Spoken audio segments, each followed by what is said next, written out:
Moby Dick Chapter 89. Fast Fish and Loose Fish. The allusion to the waif and waif poles in the last chapter but one necessitates some account of the laws and regulations of the whale fishery, of which the waif may be deemed the grand symbol and badge. It frequently happens that when several ships are cruising in company, a whale may be struck by one vessel, then escape and be finally killed and captured by another vessel, and herein are indirectly comprised many minor contingencies, all partaking of this one grand feature. For example, after a weary and perilous chase and capture of a whale, the body may get loose from the ship by reason of a violent storm, and drifting far away to leeward, be retaken by a second whaler, who, in a calm, snugly tows it alongside, without risk of life or line. Thus the most vexatious and violent disputes would often arise between the fishermen, were there not some written or unwritten, universal, undisputed law applicable to all cases. Perhaps the only formal whaling code authorized by legislative enactment was that of Holland. It was decreed by the States General in AD 1695. But though no other nation has ever had any written whaling law, yet the American fishermen have been their own legislators and lawyers in this matter. They have provided a system which for terse comprehensiveness surpasses Justinian's Pandex and the bylaws of the Chinese Society for the suppression of meddling with other people's business. Yes, these laws might be engraven on a Queen Anne's farthing, or the barb of a harpoon, and worn round the neck, so small are they. A fast fish belongs to the party fast to it. 2. A loose fish is fair game for anybody who can soonest catch it. But what plays the mischief with this masterly code is the admirable brevity of it, which necessitates a vast volume of commentaries to expound it. First, what is a fast fish? Alive or dead, a fish is technically fast, when it is connected with an occupied ship or boat, by any medium at all controllable by the occupant or occupants. A mast, an oar, a 9-inch cable, a telegraph wire, or a strand of cobweb, it is all the same. Likewise, a fish is technically fast when it bears a waif, or any other recognized symbol of possession, so long as the party waifing it plainly evince their ability at any time to take it alongside, as well as their intention so to do. These are scientific commentaries, but the commentaries of the whalemen themselves sometimes consist in hard words and harder knocks, the Cokopon Littleton of the fist. True, among the more upright and honorable whalemen allowances are always made for peculiar cases, where it would be an outrageous moral injustice for one party to claim possession of a whale previously chased or killed by another party. But others are by no means so scrupulous. Some 50 years ago there was a curious case of whale trover litigated in England, wherein the plaintiffs set forth that after a hard chase of a whale in the northern seas, and when indeed they, the plaintiffs, had succeeded in harpooning the fish, they were at last, through peril of their lives, obliged to forsake not only their lines, but their boat itself. Ultimately the defendants, the crew of another ship, came up with the whale, struck, killed, seized, and finally appropriated it before the very eyes of the plaintiffs. And when those defendants were remonstrated with, their captain snapped his fingers in the plaintiffs' teeth, and assured them that by way of doxology to the deed he had done, he would now retain their line, harpoons, and boat which had remained attached to the whale at the time of the seizure.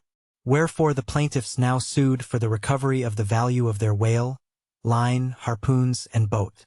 Mr. Erskine was counsel for the defendants. Lord Ellenborough was the judge. In the course of the defense, the witty Erskine went on to illustrate his position by alluding to a recent crim. Case wherein a gentleman, after in vain trying to bridle his wife's viciousness, had at last abandoned her upon the seas of life, but in the course of years, repenting of that step, he instituted an action to recover possession of her. Erskine was on the other side, and he then supported it by saying that though the gentleman had originally harpooned the lady, and had once had her fast, and only by reason of the great stress of her plunging viciousness, had at last abandoned her, yet abandon her he did so that she became a loose fish, and therefore when a subsequent gentleman reharpooned her, the lady then became that subsequent gentleman's property, along with whatever harpoon might have been found sticking in her. Now, in the present case, Erskine contended that the examples of the whale and the lady were reciprocally illustrative of each other. These pleadings and the counter-pleadings being duly heard, the very learned judge in set terms decided, to wit, that as for the boat, he awarded it to the plaintiffs because they had merely abandoned it to save their lives, but that with regard to the controverted whale, harpoons, and line, they belonged to the defendants. the whale because it was a loose fish at the time of the final capture, and the harpoons and line because when the fish made off with them, the fish, acquired a property in those articles, and hence anybody who afterwards took the fish had a right to them. Now the defendants afterwards took the fish. Ergo, the aforesaid articles were theirs. A common man looking at this decision of the very learned judge might possibly object to it. But plowed up to the primary rock of the matter, the two great principles laid down in the twin whaling laws previously quoted, and applied and elucidated by Lord Ellenborough in the above-cited case. These two laws touching fast fish and loose fish, I say, will, on reflection, be found the fundamentals of all human jurisprudence. For notwithstanding its complicated tracery of sculpture, the temple of the law, like the temple of the Philistines, has but two props to stand on. Is it not a saying in everyone's mouth, possession is half of the law? That is, regardless of how the thing came into possession. But often possession is the whole of the law. What are the sinews and souls of Russian serfs and Republican slaves but fast fish, whereof possession is the whole of the law? What to the rapacious landlord is the widow's last mite but a fast fish? What is yonder undetected villain's marble mansion with a doorplate for a waif? What is that but a fast fish? What is the ruinous discount which Mordecai, the broker, gets from poor Woebegone, the bankrupt, on a loan to keep Woebegone's family from starvation? What is that ruinous discount but a fast fish? What is the Archbishop of Safesall's income of £100,000 seized from the scant bread and cheese of hundreds of thousands of broken-backed laborers, all sure of heaven without any of Safesall's help? What is that globular £100,000 but a fast fish? What are the Duke of Dunder's hereditary towns and hamlets but fast fish? What to that redoubt harpooner, John Bull, is poor Ireland, but a fast fish?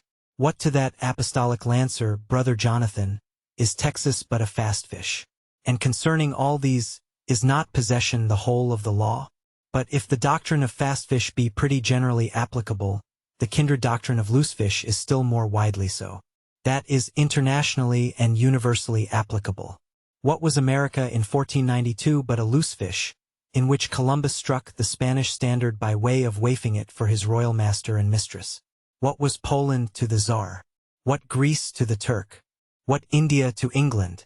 What at last will Mexico be to the United States? All loose fish. What are the rights of man and the liberties of the world but loose fish? What all men's minds and opinions but loose fish?